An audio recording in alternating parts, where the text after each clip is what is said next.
How to argue. Arguing about theology and traditions has become a normal part of the Passover celebration. In fact, many Jews will still compare and brag about how long their Passover went, how late they stayed up arguing the finer points of their traditions.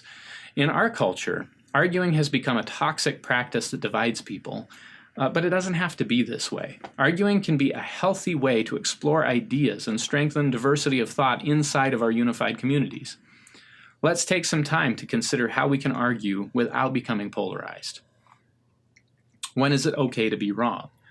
As a Christian, our beliefs are based on a book. This isn't just any book. This book claims to be God's very inspired word. Thousands of years have been spent working diligently to preserve the text and reproduce it faithfully to many languages. It's okay to be wrong when you're not contradicting this scripture. Most importantly, when the ideas do not compromise God's nature, loving, forgiving, all-knowing, all-powerful, just and righteous, and when it does not compromise the salvation message. By grace we are saved through faith. By Jesus' wounds we are made whole. The first two blanks are Scripture, God's nature, and the salvation message. Yes, there's 3 items that go in those 2 blanks because I'm bad at planning. Those boundaries of Scripture, God's nature, and salvation message are actually very open, and we're free to disagree, and you are really free to be wrong about, well, most things, actually. Generally, we need to ask more questions and try to understand before you argue your side. If you're going to disagree with someone, you should at least know what it is you're disagreeing with. Some arguments actually resolve themselves with correctly placed questions. This is a very effective interrogation technique that also works well in apologetics and arguments of all kinds. An illogical or patently false statement will tend to pull itself apart when you ask reasonable and logical questions of it. Be passionate, but lighthearted. I do not like the statement, "Let's just agree to disagree." Now, there's a time when you can do this, but this is usually said from a place of apathy instead of a place of understanding. A few Thanksgivings ago, my sister made the mistake of making cranberry sauce, and she brought it to Thanksgiving dinner. This is patently wrong. Cranberry sauce is supposed to come in a can that says Ocean Spray on the side.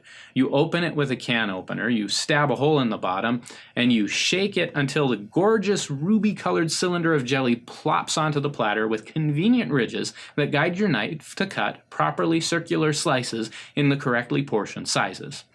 Homemade jelly cannot even be sliced with a knife. It has unusual and unexpected chunks throughout, and it's been polluted by oranges and cinnamon. All of these facts make the sauce inferior and unacceptable. Many people disagree with my cranberry sauce analysis. They're absolutely free to argue with me. I will passionately argue back because they're all wrong. But all of this is done with a smile on my face because it's just cranberry jelly. Now, just cranberry jelly isn't a dismissal. I very much care. I care so much that I buy 4 cans at the beginning of November for jelly emergencies, when someone may have misunderstood what proper cranberry sauce should be.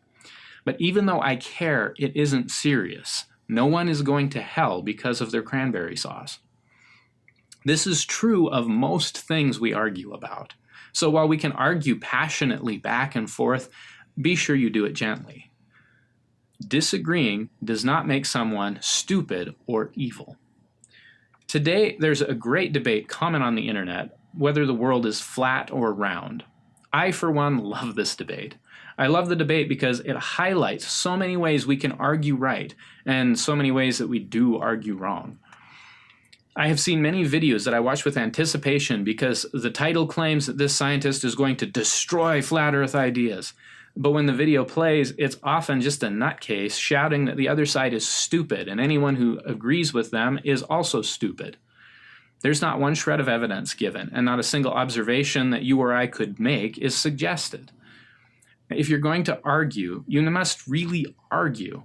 Bring ideas, observations, and proposals to the table.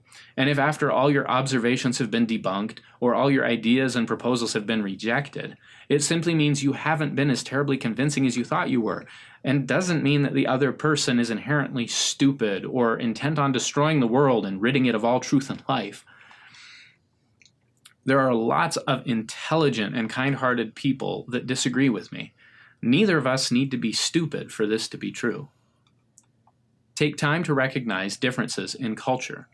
Here, I want to steer you away from the typical perception of culture. Most of us hear different culture and imagine someone with a differently colored skin, speaking in a language we don't understand, eating food we don't want to try.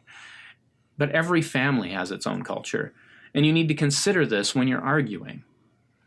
When my wife and I were first married and moving into our apartment, we had to buy condiments, ketchup, mustard, syrup, all the things Mom and Dad used to just keep on hand. They needed to be bought for the first time. Our childhood households were very similar, and so everything went along wonderfully. We liked the same brands, and we generally chose the same things. Until the next morning, when I opened the fridge to get syrup for my pancakes. Didn't we get syrup? Yes. Did we leave it at the store? No. I was getting frustrated and worried I'd have to eat my pancakes without syrup, which is a fate comparable to death. When my wife opened the cupboard, looking at me like I was some kind of idiot. Syrup goes in the cupboard. We both laughed about it, and I have since converted her to my way of cold syrup thinking, partly because she doesn't really care, but mostly because I'm right. No, this is just a difference in our household cultures. It could go either way, and we were just used to how we did it. Your culture will be like this, completely transparent until it is challenged, because you've never thought of doing it another way. I would like to point out, however, that this was syrup and not milk. Where does the milk go? Milk goes in the fridge. This is not a matter of preference. If you want to disagree and leave your milk out on the counter for a few nights, when you open it a few days later, the milk will give you its opinion of the situation. And if you disagree with the milk and drink it anyway, your stomach will agree with the milk. Argue with love. This is a fulfillment of the two greatest commandments. Love God with all you've got and love other people. Arguing with people can get messy and heated. And if you lash out or argue with the intent to hurt someone, then your message no longer matters. You have become wrong. 2 Peter 3:15 says, if someone asks you about your Christian hope, always be ready to explain it, but do this in a gentle and respectful way.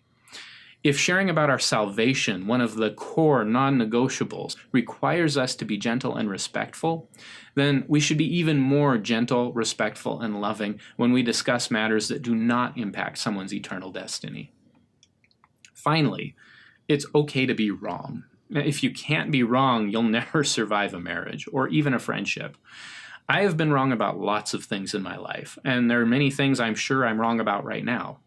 But this statement doesn't mean that you don't need to learn. It means you shouldn't have so much pride that you need to fix everything everyone else thinks. It also means it's okay if they think you are wrong. You don't need to be God to them. Let God have that job. When you argue, make sure that you are putting the other person first and thinking of them in love.